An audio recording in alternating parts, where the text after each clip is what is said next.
Radhe Radhe friends, कैसे हैं आप? आशा करती हूँ स्वस्थ होंगे। हमारे चैनल एस्ट्रो ज्योति में आपका स्वागत है। आइए सुनते हैं बृहस्पतिवार व्रत कथा। भगवान बृहस्पति की पूजा अर्चना के लिए बृहस्पतिवार के व्रत में बृहस्पतिवार के व्रत कथा को पढ़ने अथवा सुनने और दूसरों को सुनाने की प्राचीन परंपरा है। बृहस्पतिवार का व्रत करने और बृहस्पतिवार कथा सुनने से स्त्री पुरुष की सभी मनोकामनाएं पूरी होती हैं। इसीलिए इस व्रत को धन संपत्ति की प्राप्ति होती है, निसंतानों को पुत्र की प्राप्ति होती है, परिवार में सुख शांति बनी रहती है और सभी आनंद पूर्वक रहते हैं। बृहस्पतिवार को सूर्य उदय से पहले उठकर स्नान से निवृत्त होकर भगवान बृहस्पति देव का स्मरण करते हुए व्रत आरंभ करना चाहिए। उपासक को घर में किसी कक्ष में छोटा अथवा पूजा स्थल में मंदिर बनाकर उसमें भगवान बृहस्पति देव की प्रतिमा स्थापित करना चाहिए। घर के समीप किसी मंदिर में जाकर भी आप बृहस्पति देव की पूजा कर सकते हैं। भगवान बृहस्पति देव पीले रंग के पुष्प और पूजा के पीले रंग की सामग्री से विशेष उनको पसंद है, इसीलिए स्नान के बाद पीले वस्त्र पहनने चाहिए। पीले रंग के पुष्प, केले आदि, पीला चंदन भगवान बृहस्पति देव की पूजा में विधान है। बृहस्पतिवार के व्रत में उपासक को पूरे दिन में एक समय भोजन करना चाहिए। भोजन को पीले चने की दाल, बेसन का आप कर सकते हैं। व्रत करने वाले पुरुष को दाढ़ी, सिर के बाल नहीं कटवाने चाहिए। पूजा के समय बृहस्पति देव से जो भी मनोकामना प्रकट की जाती हैं उसे विष्णु भगवान अवश्य पूरा करते हैं। और बृहस्पतिवार के व्रत में कथा पढ़नी और सुननी चाहिए। आइए सुनते हैं बृहस्पतिवार व्रत कथा। प्राचीन समय की बात है। भारतवर्ष में एक राजा राज्य करता था। वह बड़ा ही प्रतापी दानी था।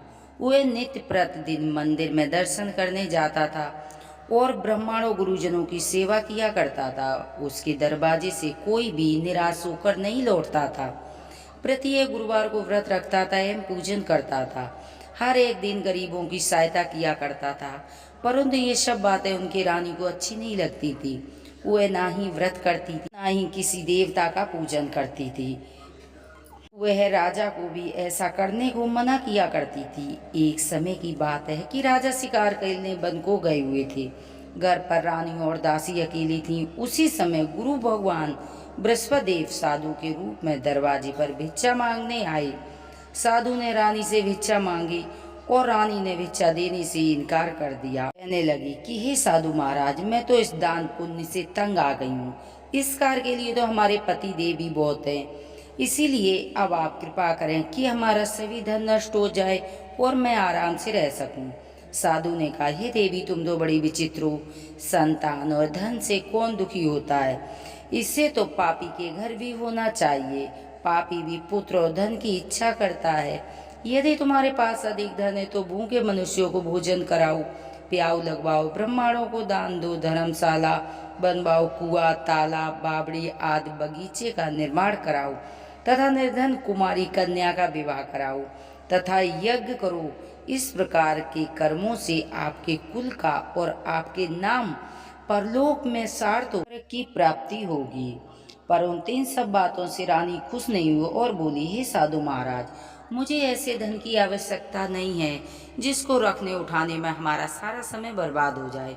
साधु ने कहा, हे देवी, तुम्हारी ऐसी इच्छा है तो ऐसा ही होगा। मैं तुम्हें बताता हूँ, वैसा ही करना। बृहस्पति के दिन घर को गोबर से लीपना, केशों को धोते समय स्नान करना, राजा से कहना हजामत करवा के आए, भोजन में मांस, मदिरा, कपड़ा, धोबी को डालना।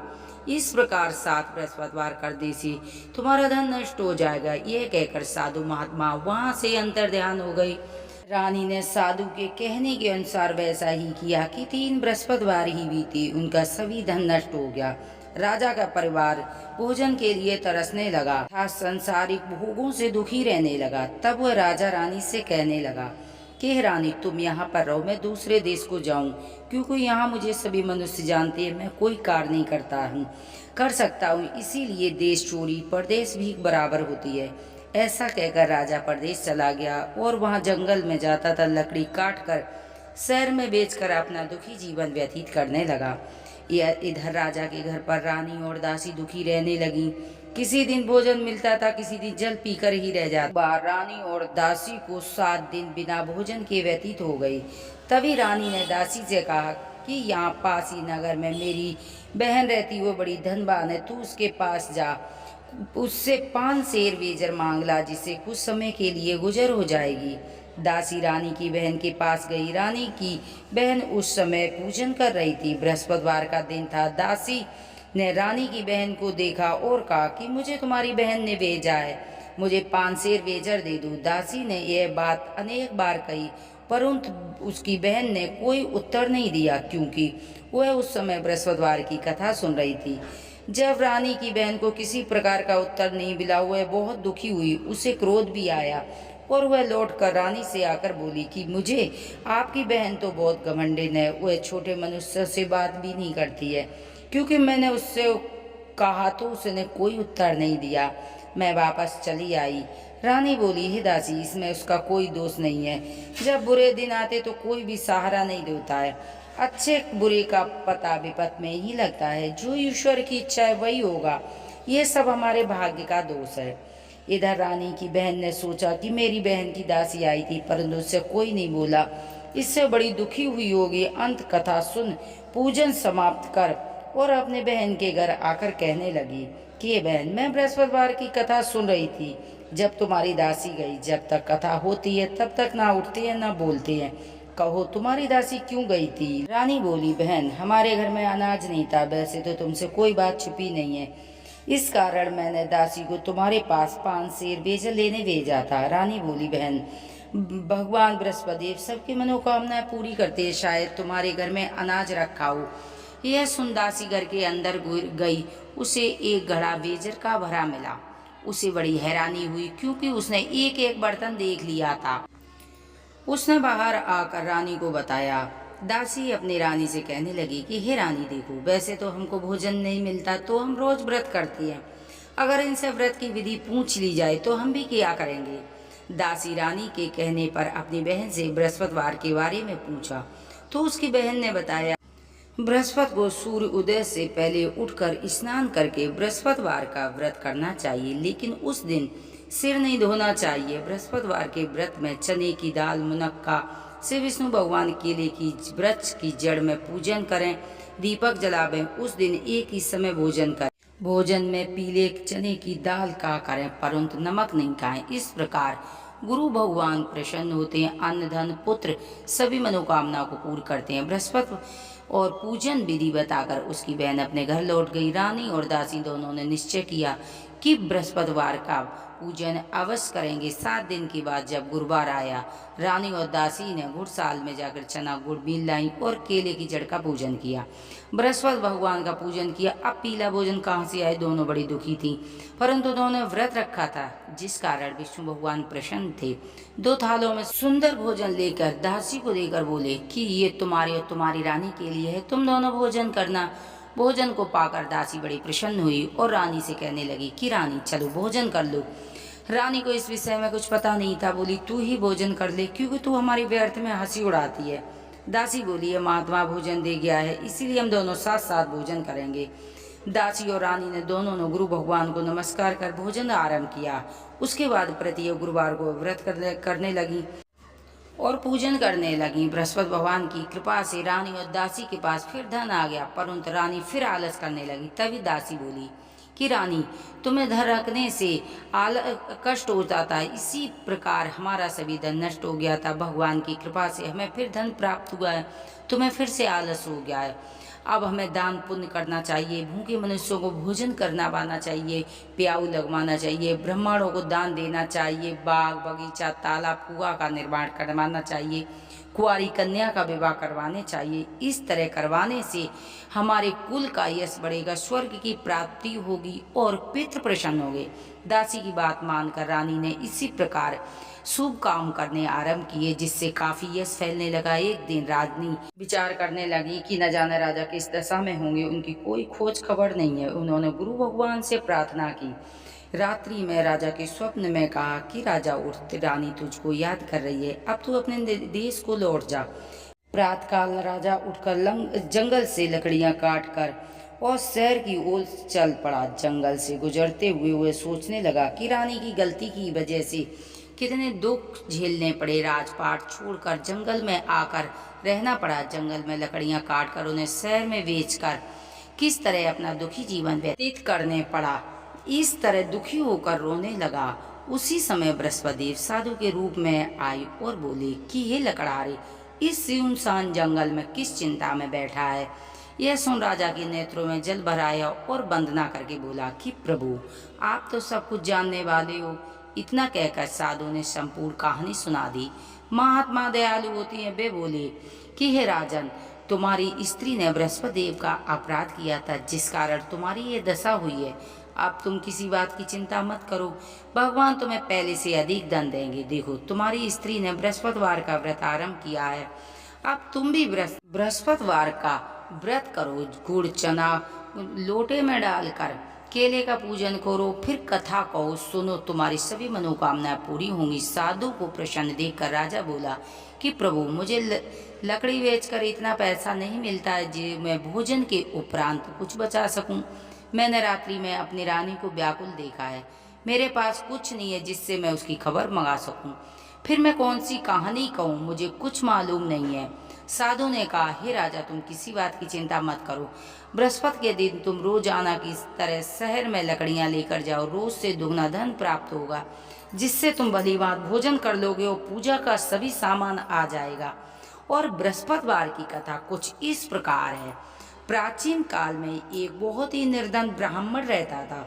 उसका कोई संतान नहीं थी। वह नित्य पूजा पाठ करता था, परंतु उसकी स्त्री बहुत ही मलिनता के साथ रहती थी। वह ना ही स्नान करती थी, ना ही किसी देवता का पूजन करती थी। प्रातः उठते सर्वप्रथम पहले भोजन करती थी, बाद में अन्य काम करती थी। ब्रह्मांड देवता बहुत कुछ करते थे, परंतु कोई परिणाम नहीं निकलता था। भगवान की कृपा से स्त्री कन्या रूपी रत्न पैदा हुआ। वह अपने पिता के घर में बड़ी होने लगी। वह प्रातः बालिका स्नान करती तो विष्णु भगवान का जाप करती थी। वह बचपन से ही बृहस्पति देव का व्रत करने लगी। अपनी पूजा पाठ को समाप्त कर मुट्ठी में जौ भर ले जाती थी और पाठशाला के मार्ग पर डालती जाती थी। वह जौ स्वर्ण के हो जाते थे, लौटते समय उनको बीन कर घर ले आती थी। एक दिन वह बालिका सूप में सोने के जौ साफ कर रही थी। तभी उसकी माँ ने देख लिया और बोला कि बेटी, सोने के जौ फटकने के लिए सोने का ही सूप होना चाहिए। दूसरे दिन गुरुवार था। उस कन्या ने व्रत रखा था। बृहस्पतिवार से विष्णु भगवान से प्रार्थना की कि यदि प्रभु मैंने आपकी पूजा सच्चे मन से की हो तो मेरे लिए सोने का सूप दे दो।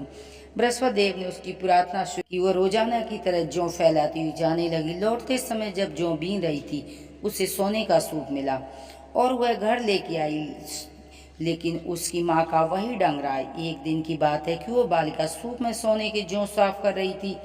वहां से एक राजपुत्र होकर निकला। उस कन्या का रूप और कार्य देखकर मोहित हो गया और घर जाकर भोजन व जल त्याग कर लेट गया। जब राजा को इस बात का पता लगा तो अपने प्रधानमंत्रियों के साथ बेटे के पास गए और कहा कि बेटा, तुम्हें किस बात का कष्ट है? किसी ने तुम्हारा अपमान किया, उसको कहो, मैं वही कार्य करूंगा जिससे तुम्हें प्रसन्नता होगी।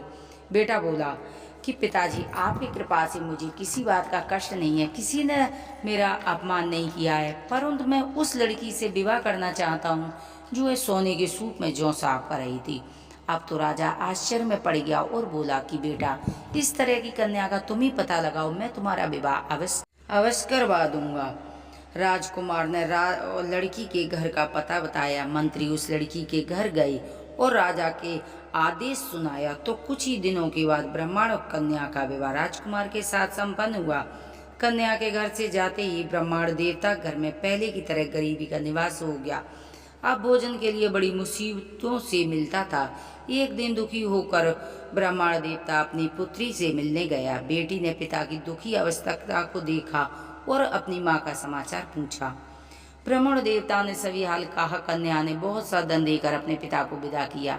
इस तरह ब्रह्मांड कुछ समय सुखी पूर्वक व्यतीत हुआ। एक दिन की बात है, फिर वही हाल हो गया। ब्राह्मण देवता फिर कन्या के यहाँ गया। तभी लड़की ने बोली, पिताजी आप माताजी को यहाँ लिवा लाओ, मैं उन्हें विधि बता दूंगी जिससे सब गरीबी दूर हो जाएगी। ब्राह्मण देवता अपनी स्त्री को साथ लेकर पुत्री के पास पहुंचे तो माँ को समझाने लगी कि माँ प्रातः काल उठकर सर्वप्रथम पहले स्नान करो, विष्णु भगवान का जाप करो जिससे सभी गरीबी दूर हो जाएगी, दरिद्रता का नाश हो जाएगा। लेकिन उसकी माँ ने एक न मानी और सर्वप्रथम उठते ही अपने उसके बच्चों का झूठन खा लिया। उसकी पुत्री को एक दिन बहुत सा गुस्सा आया। उसने कोठरी का सभी सामान निकाला और अपनी माँ को बंद कर दिया। उस प्रातः काल उठाया, स्नान कराया, पूजा पाठ कराया कि उसकी माँ की बुद्धि ठीक हो गई। इसके बाद नियम पूर्वक वह पूजा पाठ करने लगी, प्रत्येक बृहस्पतिवार का व्रत करने लगी। इस व्रत के प्रभाव से उसकी माँ बहुत ही धनवान हो गई। बृहस्पतिवार के व्रत से वह स्वर्ग को गई। वह ब्राह्मण देवता सुख पूर्वक इस लोक में सुख होकर स्वर्ग को प्राप्त हुए। इस तरह कहानी कहकर साधु महात्मा वहां से अंतर ध्यान हो गए। धीरे धीरे समय व्यतीत होने लगा। वही बृहस्पतिवार का दिन आया। राजा जंगल से लकड़ी काट कर शहर में बेचने गया। उस दिन उसे अधिक धन मिला। राजा ने चना गुड़ लाकर बृहस्पतिवार का व्रत किया। उसी दिन से सभी कलेश दूर हो गए। परंतु जब गुरुवार दूसरा आया तो व्रत रखना भूल गया, जिससे गुरु भगवान बृहस्पति देव नाराज हो गए। उस दिन नगर के राजा ने विशाल यज्ञ का आयोजन किया था। संपूर्ण नगर में घोषणा करवा दी कि कोई भी मनुष्य अपने घर भोजन न बनावे, समस्त जनता हमारे यहाँ भोजन करने आवे। जो इस आज्ञा को नहीं मानेगा उसे फांसी की सजा दी जाएगी। राजा की आज्ञा के अनुसार सभी लोग भोजन करने आए, लेकिन लकड़हारा कुछ देर से पहुंचा। इसीलिए राजा अपने साथ लेवा लाई कि भोजन करा ही रहे थे। रानी की दृष्टि उस खुंटी पर पड़ी जिस पर उसका सोने का हार लटका हुआ था। उसे नहीं दिखाई दिया। रानी ने निश्चय किया कि मेरा हार इसी मनुष्य ने चुरा लिया है और पुलिस को बुलवाकर राजा को जेल खाने में डलवा दिया। जब राजा जेल खाने में पड़ गया तो दुखी होकर विचार करने लगा कि न जाने कौन से पूर्व जन्म के लिए मेरे लिए दुख प्राप्त हुआ है। अब उसी साधु को याद करने लगा जो उस जंगल में मिला था। तत्काल बृहस्पतिदेव साधु के रूप में आए और बोले कि अरे मूर्ख, तुमने बृहस्पतिवार की कथा नहीं कही थी जिस कारण तुम्हारे लिए दुख प्राप्त हुआ है। अब तुम किसी बात की चिंता मत करो। बृहस्पतिवार के दिन जेल खाने के दरवाजे पर 4 पैसे मिलेंगे जिससे तुम पूजा करना, तेरे सभी कष्ट दूर हो जाएंगे। उसी और राजा को 4 पैसे मिले। उसने बृहस्पतिवार की कथा कही और उसी रात्रि में बृहस्पति देव ने राजा से स्वप्न में कहा, राजा उठ, तूने जिस आदमी को जेल खाने में बंद कर दिया वह निर्दोष है, वह राजा है, उसे छोड़ देना। रानी का हार उसी खुंटी पर लटका हुआ है। यदि तुमने ऐसा नहीं किया तो तेरे राज को नष्ट कर दूंगा। राजा प्रातःकाल उठा और लकड़हारे को बुलवाकर क्षमा मांगी, सुंदर आभूषण देकर विदा किया। गुरुदेव की आज्ञा के अनुसार राजा अपने नगर को चल दिया। राजा अपने नगर पहुंचा तो उसे बड़ा आश्चर्य हुआ। पहले से अधिक बाग, तालाब, कुएं, बहुत सी धर्मशाला, मंदिर आदि बने हुए हैं। राजा ने पूछी, ये सब किसका है? तभी नगर के सभी लोग कहने लगे, रानी और दासी का है। राजा को आश्चर्य हुआ, गुस्सा भी आया। जब रानी ने ये खबर सुनी कि राजा आ रहे हैं तो दासी से कहने लगी, देख दासी, राजा हमको कितनी बुरी हालत में छोड़ गई थी, कहीं हमारी ऐसी हालत देखकर लौट न जाए, इसीलिए तू दरवाजे पर खड़ी हो जा। आज्ञा अनुसार रानी दरवाजे पर खड़ी हुई। राजा आए तो अपने साथ लेवा लाई। तभी राजा ने क्रोध करके अपनी तलवार निकाली और बोले कि यह धन तुम्हें कैसे प्राप्त हुआ है? तो रानी ने कहा, ये सब बृहस्पतिवार के व्रत से प्राप्त हुआ है। तो राजा कहने लगा कि सभी लोग 7 रोज के बाद व्रत रखते हैं, लेकिन हम रोज व्रत किया करेंगे और दिन में 3 बार कहानी कहा करूँगा। अब राजा के दुपट्टे में हर समय चने की दाल बंधी रहती थी। एक दिन घोड़े पर सवार होकर राजा ने कहा, चलो अपनी बहन के यहाँ घूम आवें। राजा घोड़े पर सवार होकर चलने लगा। आगे मार्ग पर उसने देखा कि कुछ आदमी मुर्दे को लिए जा रहे हैं। रोक कर कहने लगा कि अरे भाई, हमारे बृहस्पतिवार की कथा सुन लो। वे बोले, लो हमारा तो आदमी मर गया, इससे अपनी कथा की पड़ी है, लेकिन कुछ बोले, कहो हम तुम्हारी कथा सुनेंगे। राजा ने दाल निकाली। कथा जब आदि हुई तो मुर्दा हिलने लगा। जब कथा समाप्त हुई तो मनुष्य राम राम कह के खड़ा हो गया। आगे चला तो एक किसान हल चला रहा था। बोला, अरे भाई, हमारी बृहस्पतिवार की कथा सुन लो। किसान बोला कि जब तक मैं तेरी कथा सुनूंगा, जब तक मैं चारों हैरुआ जूत लूंगा, जा अपनी कथा किसी और को सुनाना। राजा के हटते ही बैल पछाड़ खा के गिर गए और किसान के पेट में दर्द होने लगा।